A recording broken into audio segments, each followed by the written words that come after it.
polity is gearing up for the 2019 general elections. This is evident in the events of the last few days, which have witnessed a gale of defections or cross-carpeting by politicians. Those in the eye of the storm have cited disaffections in their ranks as part of reasons behind their actions. But then, such things are not new in Nigerian politics, especially when a general election is just miles away.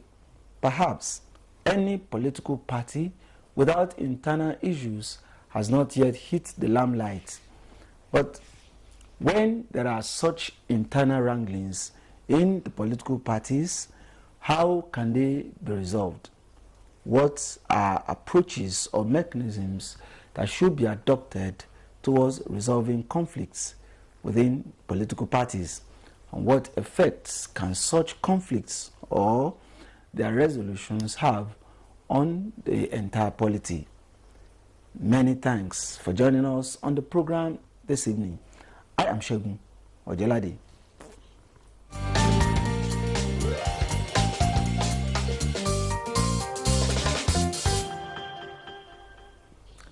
I'm being joined in the studio this evening as we look at political parties and conflict resolution by two gentlemen.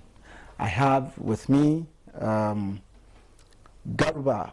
Adamu, or Adamu Garba. He is a member coalition of APC support groups. I welcome you to the program. Thank you very much. And a very regular face on our NTA, we have Ezenwa Onwago. He is the chairman, Partners for Electoral Reforms, a civil society group. Mr. Ezenwa, I welcome you to the program.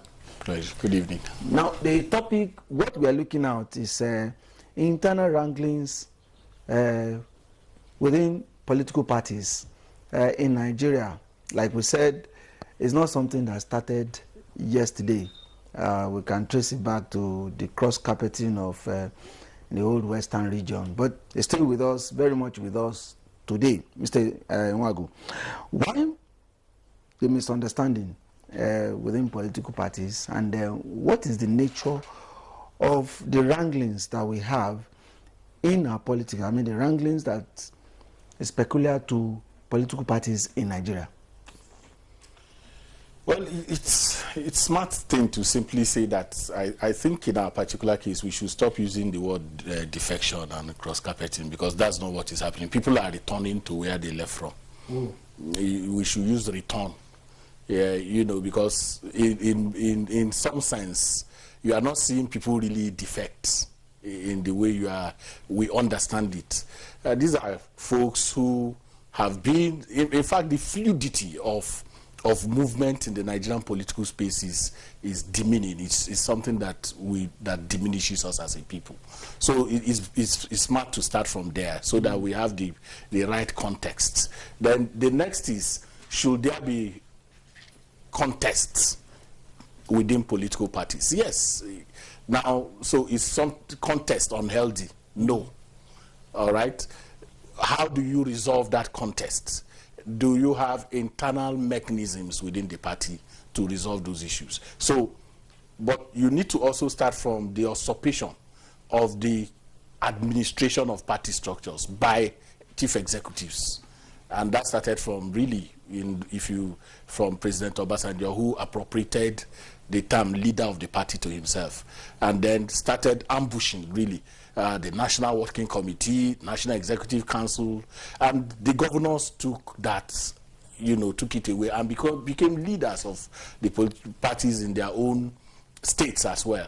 And from that point onwards, the internal mechanism within parties, which should either be the National Working Committee or the National Executive Council, no longer exists to do that job. So you see the president being the one now who goes about to want to, and sometimes even these meetings are held in government house rather than in party secretariat. What is the implication of that? The process of even recruiting leaders of the political parties itself is also challenging, because you have executives saying, oh, this is the preferred candidate of this party. Not party members exercising their preference. But you find out that the executives are the one who, either as governors or as president, decide who does what. And by that way, you've completely, made ineffective organs of the party that should be able to really dispense with challenge crisis when they have one. Okay, I want you to take off from where you stopped. Yes, I actually agree quite outstandingly with some of the things that Mr. Ezen was stated here, except that, of course, if you look into Nigeria's democracy, especially the political party formations, as he has said, you see political parties are formed and shaped by ideologies. If you look at where we inherited our democracy from, like United States, they are clearly shaped by ideology. You have the right and the left ideology that is governed by 4 keywords. You have order, you have stability, you have justice, you have equality. A combination of order and stability gave you a Republican, a combination of equality and justice gave you a Democrat. But in our own case, most of the people joining political party are just coming in principally to have a political power. So they are used to it since 1999 when we come back to this Fourth Republic. They only come in, unite themselves, choose who should be what they want, and then that's it. Eventually, we now have an evolution within the party. We have a new chairman who came and wanted to do the right thing, the right democratic principles. And then so many things started to be instituted that goes contrary to the thinking of some of the people that are within the party, especially those that are, joining the party, and then they decided to move back to where they think is a status quo. So that is what I believe led to this problem that we are seeing. So to me, I should see it as evolutionary, and I should see it as a very strong positive path forward to maturing our democracy. I want to give it a very good positive mark. That's actually what I would say. Okay. Why we're not putting the situation in the APC on the table for discussion? Yes. That's not what we're doing. That's true. But it's good that he's drawing from it. But let's make our observations a little more general, a little more national. In terms of value.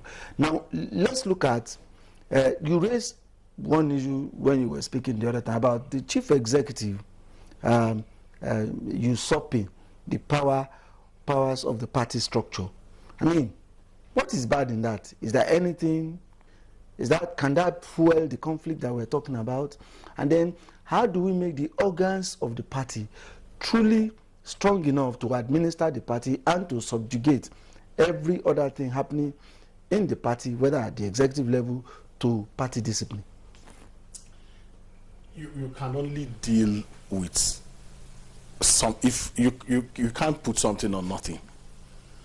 First is the fact that the members of the party, the real members of the party, do they truly have say in the workings of the party?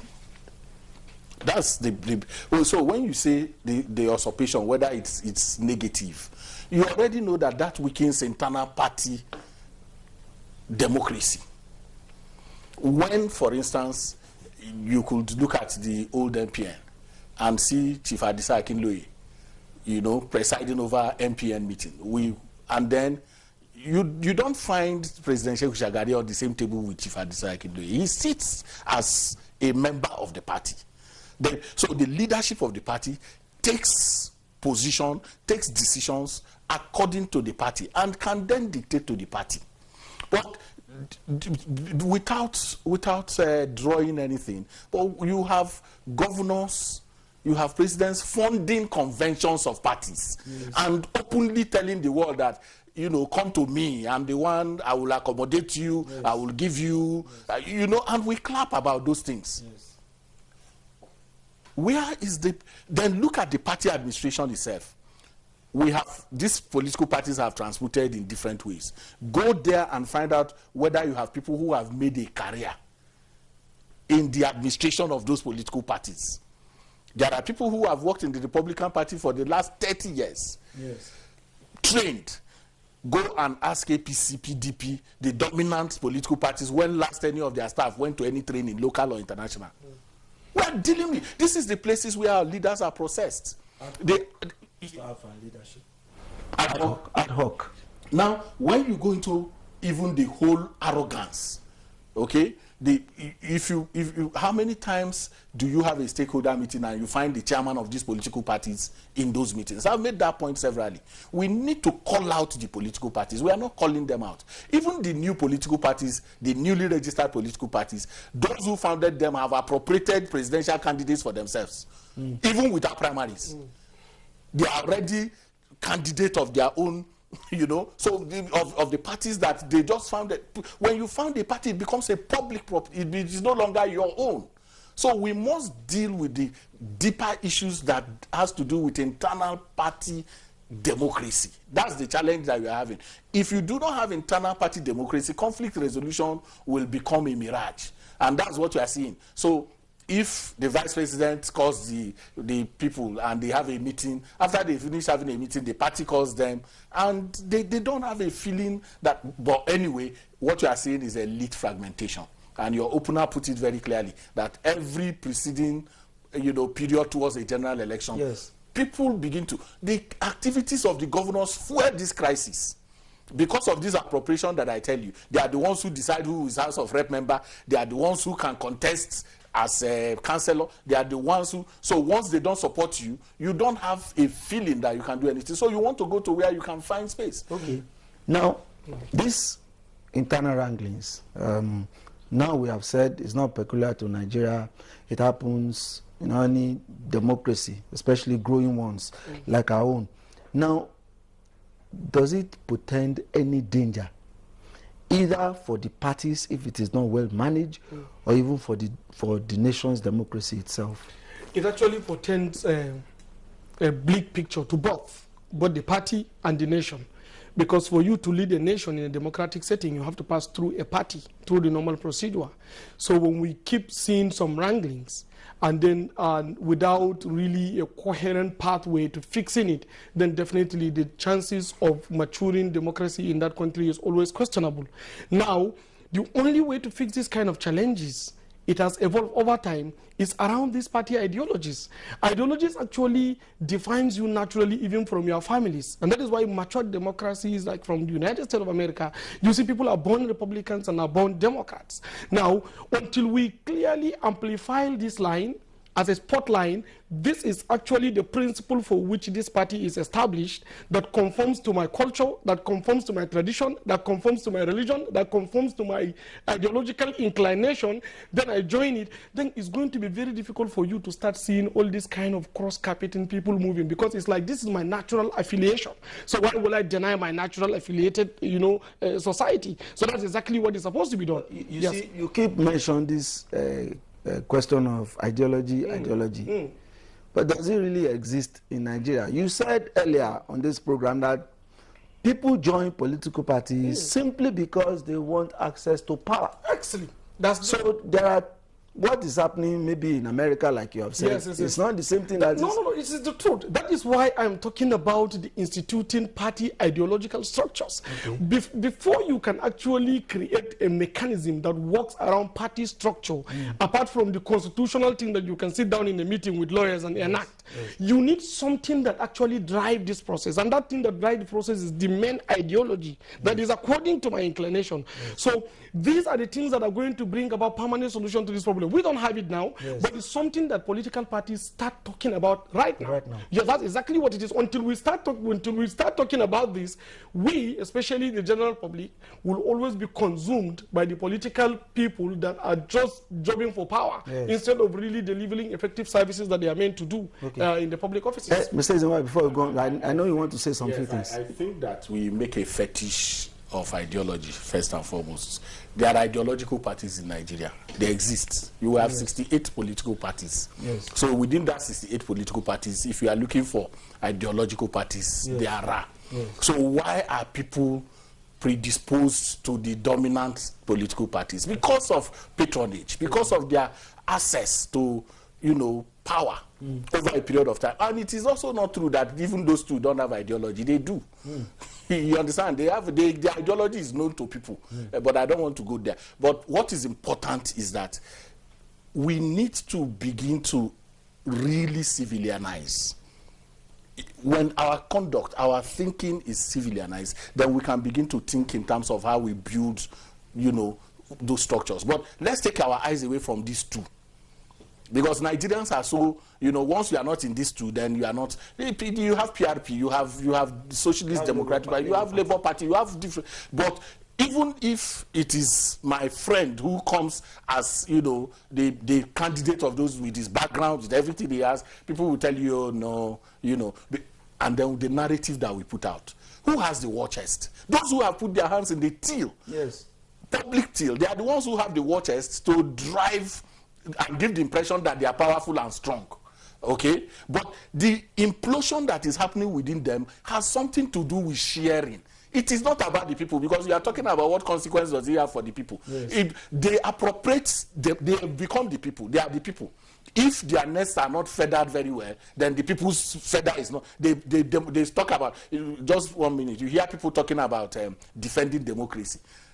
Nobody is defending any democracy. Somebody is left out in the sharing. And in that, once he feels let out, he begins to talk about democracy. Let's defend democracy and all of those things. Okay.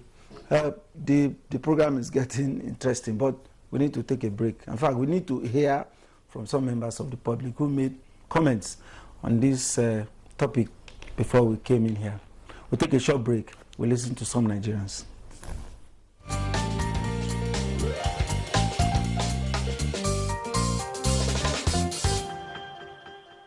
Party conflict is normal, and definitely being it APC, even PDP had that before, and definitely APC is having it now, and it will definitely go. They will definitely resolve the problem within the shortest time. Just what the APC chairman said, it's internal party democracy, and definitely they will do something about it. My own opinion is the politicians, be it a governor or a senator, they should mind their step. They may go to where they will be rejected at the end of the day. The best way to solve the problem is to have a very good internal party mechanism that can solve the problem. It's good for democracy. With time, definitely things will change for good. But for now, I think that's the good thing that is happening to us. Yeah. Party conflict to be solved depends on the hierarchy, the performance of maybe the person in charge. The defection might not even help situation, but if they have a forum and they not deceive themselves or deceiving us, you understand, let them come together as a team.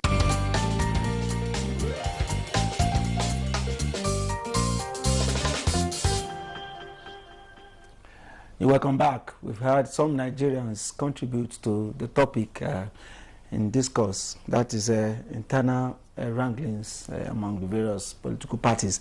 Now, Mr. Ezenwa, before we went on break, you were talking about the fact that some people are left out in the juicy situations in the parties. That's what is causing the wranglings. How about the attitude of the leadership of the parties? To what extent do you believe that, okay, well, if the leadership is just, strong and just, we can minimize the wranglings within the party? Well, you can define justice is if I get what I want now. It is only me that determines what is justice to me. You understand? Even if you give me everything and I think that what you have given me is not enough, then you have not done justice to me. So because it's very elastic, we need to situate the conversation around what does it mean for the people. I'm saying that this fight between the hyena and the jackal, it should be kept where it is. But the people's eye should be in terms of what does this eventually mean. If you left this party and you return to it, why should I be bothered really? I mean, if at the end of the day, I cannot see what you are doing working for my benefit, you should be leaving your party on the basis of the fact that the policies of that party has not helped you to, perform perform your responsibilities to your constituents, whether as a governor or as a legislator. If that is not the point, you say that, I want automatic tickets. I mean, some folks went today to their party leadership to say they want to be given automatic ticket. How does automatic ticket, help democracy? how does it create tension for those who are outside aspiring? What did he do to the other political party in 2015 when we said there are no vacancies? It caused implosion. Because we must take, because when you say there are no vacancies and he wants to be president, he is thinking, you are telling him that there is no, so what is his benefit being a member of that political party when you have shut the door against him? So the point that I'm making is that the fight that we're seeing, the internal wranglings are not altruistic, they are not for the benefit of the people, because they have come out in their true colors, defining what it is. It is about automatic ticket. It is about the governors who have held the structures of the party in their states not opening up for people to even aspire. They have criminalized aspirations in their states. Okay. So now let's begin to talk about the solutions now. We know the problem. How do we solve it? It's a recurring problem. 2019 is coming. In 2015, we had the same problem with the PDP. Now, 2019 is around the corner. APC is facing similar challenges. How do we resolve it?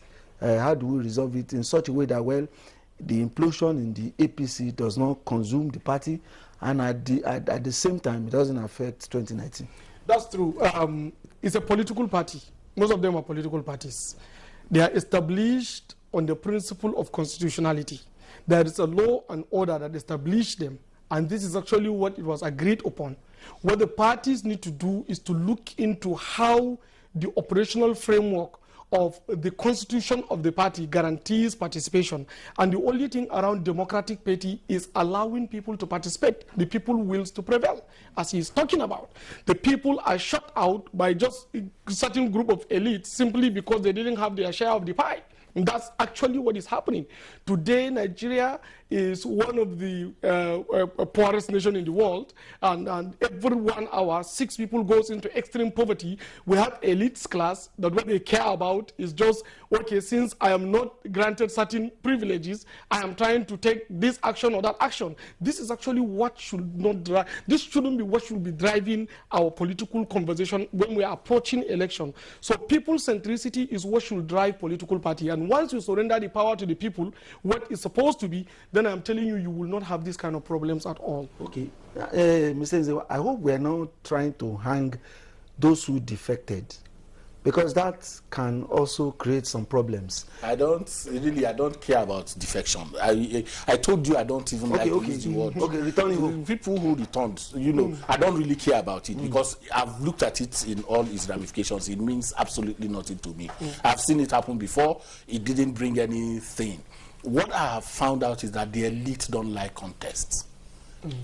And politics is a competitive enterprise. So if you don't create opportunity for people to compete fairly, you create tension.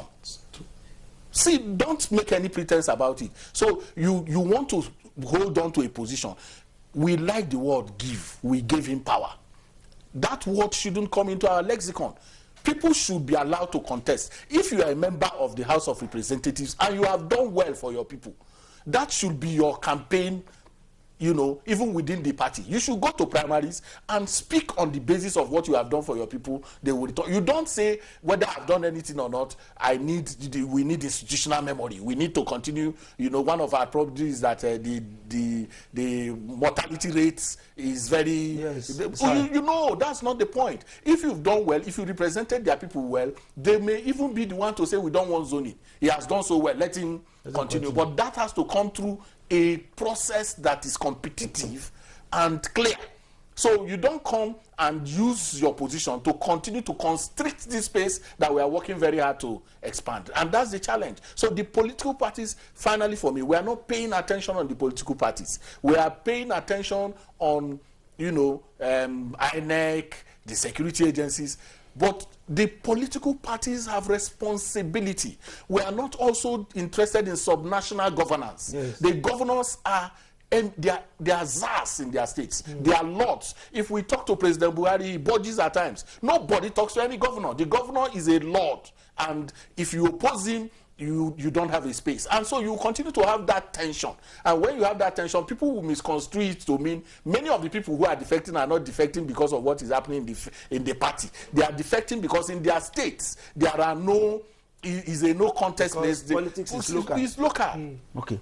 Now, your final word on the program. How do we move smoothly to 2019 polls without having, is it possible for us not to have internal wranglings even as we approach the 2019 month? Frankly, it's not possible. There must always be this kind of wranglings. It's democracy. You must always see one side or the other. People will be taking side, and as we move towards the election, so the line, exactly, the line will always keep amplifying. We will keep seeing that we are on this side, we are on that side. But as Mr. Ezenwa said, allowing political participation, allowing people's will to be able to prevail within the party is actually what drives it. Like today, as he has mentioned, I'm contesting for the president under the same platform of the APC. I'm going to do primary election with the president. You know, so imagine if I'm shut out. So definitely I will not be happy. Though I'm not those kind of persons that I will do or die. You will jump ship. No, I don't believe in those kind of things. I believe in reform. If your house is on fire, what you need to do is to stay and fix it. But the situation whereby you go to a rented apartment, there is going to be a problem. Thank you very much. Well, I must thank you, Mr. Ezenwa, for all that you have said on this program. Thank you very much for obliging us again. I appreciate it. Thank you. Well, I must thank you for that, your last word on a contest in 2019. I can only wish you the very best. Thank you very much. Thank you. Well, this is why we call it a date on the program, Nigeria Today. We shall be back tomorrow for the last edition of the week. I am Sheldon Jeladi. Bye-bye. Thank you.